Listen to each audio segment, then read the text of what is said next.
2021 চনৰ 6 জানুৱাৰীত তিৱা স্বায়ত্ত পৰিষদৰ তৃতীয়টো সাধাৰণ নিৰ্বাচনৰ পিছত যি পৰিষদৰ চৰকাৰখন গঠন হৈছিল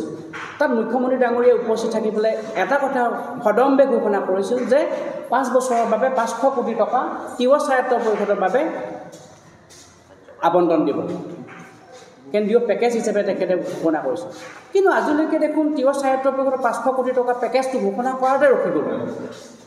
গতিকে আমি অসম চৰকাৰ সন্মানীয় মুখ্যমন্ত্ৰীগৰাকীৰ প্ৰতি আহ্বান জনাইছোঁ যদি পাৰে ঘোষণা কৰাৰ প্ৰতিশ্ৰুতি দিয়া কথাখিনি তিৱা স্বায়ত্ত পৰিষদৰ 500 কোটি টকা পেকেজটো দিয়াৰ ব্যৱস্থা কৰে প্ৰথম কথা দ্বিতীয় কথাটো তিৱা স্বায়ত্ত পৰিষদৰ আইনৰ সূচীত অন্তৰ্ভুক্ত আছে ৰাজহুৱা গাঁৱৰ অংশ তিৱা স্বায়ত্ত পৰিষদৰ অন্তৰ্ভুক্ত কৰিব নোৱাৰে যদি ৰাজহুৱা গাঁৱৰ অংশখিনি তিৱা স্বায়ত্তৰ অন্তৰ্ভুক্ত কৰিব নোৱাৰে তেনেহ'লে আমাৰ তিৱাসকলৰ বাবে বিপদজনক গতিকে আমি আশা কৰিম তিৱা স্বায়ত্ত পৰিষদৰ যিসমূহ গাঁও অন্তৰ্ভুক্ত হোৱা নাছিল আমি অন্তৰ্ভুক্ত কৰিবলৈ দাবী জনাই আহিছিলোঁ আৰু ৰাজহুৱা গাঁৱৰ অংশসমূহ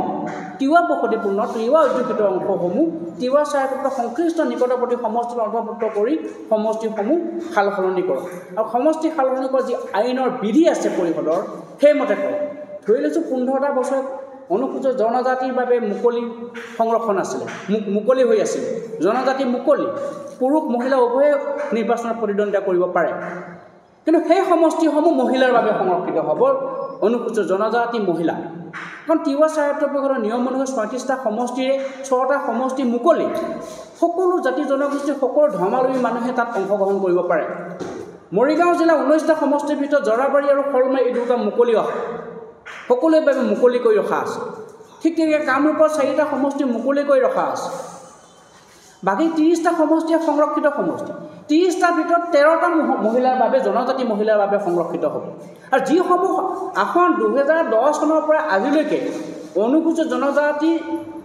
মুকলি হৈ আছে পুৰুষ মহিলা উভয়ে খেলিব পৰা হৈছে সেই সমষ্টিসমূহ কিন্তু অনুসূচিত জনজাতি মহিলাৰ বাবে সংৰক্ষিত হ'ব এই কথাটো কিন্তু আমি তিৱা ছাত্ৰখনে হাত খাবলৈ বহি নাথাকোঁ সমষ্টি পুনৰ্গঠনত নতুন গাঁও অন্তৰ্ভুক্ত কৰাৰ জৰিয়তে সমষ্টি পুনৰ্গঠন প্ৰক্ৰিয়াত যি পৰিষদৰ বিধি আইনৰ যি নিয়ম সেইমতে কিন্তু কৰিব লাগে আৰু এই ৰাজহুৱা গাঁৱৰ অংশ ৰেভিনিউ পাৰ্ট ভিলেজটো তিৱা বসতিপূৰ্ণ এলেকা জনজাতি বসতিপূৰ্ণ এলেকা তিৱা স্বায়ত্ত পৰিষদৰ অন্তৰ্ভুক্ত কৰিব লাগিব ইয়াক সংশোধন কৰিব লাগিব আমাৰ স্পষ্ট কথা আৰু 2023 চনত যিটো সমষ্টি অসম বিধানসভা লোকসভা সমষ্টি পুনৰ নিৰ্ধাৰণ কৰিলে এই পুনৰ নিৰ্ধাৰণ প্ৰক্ৰিয়াত আমি বহুতো ত্ৰুটি বিচ্যুতি দেখিবলৈ পালোঁ আৰু সঁচাকৈ এটা ঐতিহাসিক প্ৰাচীন অধিবাসী জনগোষ্ঠী তিৱাসকল 1300 শতিকাত জোঙাল বলুৱে ৰাজত্ব কৰিছিল সেই সময়ত নগাঁও লালুং কিংডম আৰু দৰং কছাৰী কিংডম আছিল আজি 800-900 বছৰ আগৰ কথা কৈছোঁ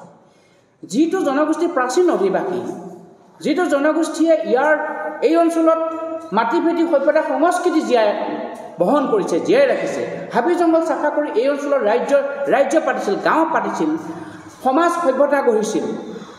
তেনে এটা জনগোষ্ঠী 1976-77 চনৰ সমষ্টি পুনৰ নিৰ্ধাৰণ প্ৰক্ৰিয়াত বিধানসভাৰ 126খন আসনত এখনো তাৰপিছত পুনৰ নিৰ্ধাৰণ প্ৰক্ৰিয়াত এখনো আসন পাবলৈ সক্ষম নহ'ল ৰিজাৰ্ভ হ'ল মৰিগাঁও সমষ্টিটো জনজাতিৰ বাবে সংৰক্ষিত আছিল এই 2023 চনত সমষ্টি পুনৰ নিৰ্ধাৰণ প্ৰক্ৰিয়াত তিৱা স্বায়ত্ত পৰিষদৰ এলেকাত এখনো জনজাতিৰ বাবে আসন সংৰক্ষণ নকৰাত এই অঞ্চলৰ মানুহ ক্ষুভিত জনজাতিৰ ৰাইজ ক্ষুভিত গতিকে আমি আশা কৰোঁ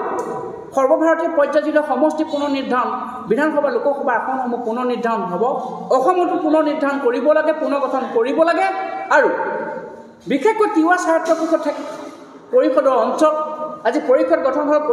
হোৱা আজি 1995 চনৰ পৰা গঠন হৈছে 2010 চনৰ পৰা সাধাৰণ নিৰ্বাচন হৈছে পৰিষদ এলেকা 17টা ট্ৰাইবেল বেল্ট ব্লক থকা এলেকা জনজাতি খণ্ড বেষ্টনী থকা এলেকা 17টা আছে নগাঁও মৰিগাঁও হোজাই কামৰূপ মিলি এই 17টা ট্ৰাইবেল বেল্ট ব্লক থকা অঞ্চল হিচাপে তিৱা স্বায়ত্ত পৰিষদ থকা অঞ্চল হিচাপে ইয়াত 3টা বিধানসভা সমষ্টি জনজাতিৰ বাবে সংৰক্ষণ কৰিব লাগে আৰু আমি 26 চনত অসম বিধানসভা লোকসভাৰ পুনৰ আমি নিৰ্ধাৰণ হোৱাৰ বাবে দাবী উত্থাপন কৰিছোঁ আৰু ইয়াৰ বাবে আমাৰ সংগ্ৰাম আমি আগবঢ়াই লৈ যাম ঠিক আছে বিষয়খিনি পাছু কৰিবৰ কাৰণে আগুৱাই নিবৰ কাৰণে 11 মাহে কিন্তু গুৰুত্ব নিদিলে গতিকে আমিও ইতিমধ্যে কেন্দ্ৰ চৰকাৰ নতুনকৈ গঠন হৈছে নতুনকৈ পাৰ্লামেণ্ট হ'ল নতুন কেন্দ্ৰীয় চৰকাৰ গঠন হ'ল আমিও আমাৰ দাবীবিলাক পুনৰ উত্থাপন কৰিব বিচাৰিছোঁ আৰু শৃংখলাবদ্ধভাৱে আমি গণতান্ত্ৰিকভাৱে আমাৰ প্ৰতিবাদবিলাক সাব্যস্ত কৰিবৰ কাৰণে চেষ্টা কৰিছোঁ আৰু সেইকাৰণে আমাৰ যিবিলাক কাৰ্যসূচীখিনি আমি ৰাজহুৱা কৰিব বিচাৰিছোঁ অসম তথা মধ্য অসমৰ সকলো শ্ৰেণীৰ ৰাইজে যাতে আমাৰ কাৰ্যসূচীখিনি সম্পৰ্কত জ্ঞাত হয় আৰু চৰকাৰৰ যাতে দৃষ্টি আকৰ্ষণ হয় তাৰ বাবে আমি আমাৰ কাৰ্যসূচীসমূহ গ্ৰহণ কৰিছোঁ আৰু আমাৰ যি সংবাদ টোকা যিটো প্ৰেছ বিবৃতি সেই বিবৃতিটো মই পাঠ কৰি দিব বিচাৰিছোঁ মৰিগাঁও 17 জুলাই 2024 মধ্য অসমত বসবাস কৰা তিৱাসকলৰ লগতে অন্যান্য খিলঞ্জীয়া জনগোষ্ঠীসমূহৰ উমৈহতীয়া মৌলিক সমস্যা সমাধানৰ বাবে 3 দশকৰ অধিককাল সৰু তিৱা ছাত্ৰ সন্থাই গণতান্ত্ৰিকভাৱে ৰাইজৰ সহযোগত আন্দোলন অব্যাহত ৰাখিছে বিগত সময়ছোৱাত সন্থাই মধ্য অসমত সংবিধান প্ৰদত্ত অধিকাৰ প্ৰতিষ্ঠা তথা তিৱা স্বায়ত্ত পৰিষদক অচিৰে ভাৰতীয় সংবিধান গণ্ডিৰ ভিতৰত সাংবিধানিক মৰ্যাদা প্ৰদান কৰিবলৈ দাবী জনাই আহিছে দুৰ্ভাগ্যৰ কথা যে বিগত 2023 বৰ্ষত শাসকীয় চৰকাৰৰ মাননীয় মুখ্যমন্ত্ৰীগৰাকীয়ে আমি ঘোষণা কৰা কাৰ্যসূচীসমূহ সম্প্ৰচাৰিত হোৱাৰ পৰৱৰ্তী কালত 27 আগষ্ট 2023 তাৰিখে আমাৰ সৈতে 10টা বিষয়ৰ ওপৰত আলোচনাত মিলিত হৈছিল কিন্তু পৰৱৰ্তী কালত আমাৰ কোনো সমস্যাৰ সমাধান কৰিবলৈ সক্ষম নহ'ল সেয়েহে আমি সামাজিক ছাত্ৰ সংগঠন হিচাপে সংসদীয় গণতান্ত্ৰিক ব্যৱস্থাক সন্মান জনাই বিগত 11 মাহ পৰ্যন্ত প্ৰতীক্ষাত সন্মুখীন হ'ব লগা হৈছিল বিগত ৰাজ্যিক চৰকাৰৰ বাজেট অধিৱেশনৰ কালছোৱাত 9 ফেব্ৰুৱাৰী তাৰিখে সন্মানীয় মন্ত্ৰী এগৰাকীয়ে চৰকাৰীভাৱে বিবৃতিত ঘোষণা কৰিছিল যে তিৱা ৰাভা আৰু মিচিং স্বায়ত্ত পৰিষদক ভাৰতীয় সংবিধানৰ সাংবিধানিক মৰ্যাদা প্ৰদান কৰাৰ বাবে কেবিনেট সিদ্ধান্ত গ্ৰহণ কৰি কেন্দ্ৰীয় চৰকাৰে ইতিমধ্যে প্ৰস্তাৱ প্ৰেৰণ কৰা হৈছে ইয়াৰ পৰৱৰ্তী কালত লোকসভা নিৰ্বাচনৰ অধিসূচনা জাৰি কৰাত বিগত 9 জুনলৈ বাট চাবলগীয়া হ'ল বিগত দীৰ্ঘদিন অতিবাহিত কৰাৰ পিছত অসম চৰকাৰে অসমত পঞ্চায়তসমূহক পুনৰ্গঠন কৰিব বিচৰা সিদ্ধান্তক সন্থাই আদৰণি জনাইছে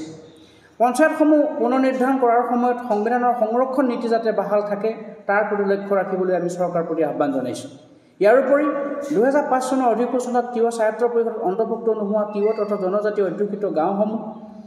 তিৱা স্বায়ত্ত পৰিষদত অন্তৰ্ভুক্ত কৰি অতি শীঘ্ৰে সমষ্টিসমূহ পুনৰ্গঠন কৰিবলৈ দাবী জনায় তিৱা স্বায়ত্ত পৰিষদৰ ST অপেন আসনসমূহ ST মহিলাৰ বাবে পৰিষদৰ সংশোধিত আইন আৰু চৰকাৰী জাননী অনুসৰি সংৰক্ষণ কৰিবলৈ দাবী জনাইছে পৰিষদক উচিত সন্নিৱিষ্ট কৰা অনুসৰি ৰাজহ গাঁৱৰ অংশ অন্তৰ্ভুক্ত কৰিব নোৱাৰাটোক সংশোধন কৰিবলৈ অসম চৰকাৰক দাবী জনাইছে উল্লেখ্য যে ভাৰতবৰ্ষৰ অন্যান্য ৰাজ্যৰ লগতে অসমতো 2026 চনত অসম বিধানসভাৰ লোকসভা সমষ্টিসমূহ পুনৰ্গঠন কৰিবলৈ দাবী জনাইছে কাৰণ বিগত 2023 চনত সমষ্টি পুনৰ্গঠন প্ৰক্ৰিয়াত বহুতো ত্ৰুটি বিচ্যুতি হৈ ৰ'ল মধ্য অসমত বসবাস কৰা তিৱাসকলৰ লগতে খিলঞ্জীয়া জনজাতিসকলৰ বাবে বিধানসভাৰ এখন আসন সমষ্টি পুনৰ্নিৰ্ধাৰণ প্ৰক্ৰিয়াত সংৰক্ষণ নকৰি ঐতিহাসিক তিৱাসকলক বঞ্চনা আৰু চৰম প্ৰতাৰণা কৰিছে তাৰ বাবে মধ্য অসমৰ জনজাতি ৰাইজ ক্ষুভিত সেয়েহে অসমতো সন্থাই 2026 চনত সমষ্টি পুনৰ্নিৰ্ধাৰণ কৰিবলৈ সজোৰে দাবী উত্থাপন কৰিছে কাৰণ 1977 চনৰ পৰাই মধ্য অসমত বসবাস কৰা তিৱা তথা জনজাতিসকলৰ বাবে বিধানসভাৰ এখনো আসন সংৰক্ষণ নকৰিলে যিকোনো খবৰৰ বাবে যোগাযোগ কৰক আমাৰ এই নম্বৰত 7099017330 আৰু 7099017110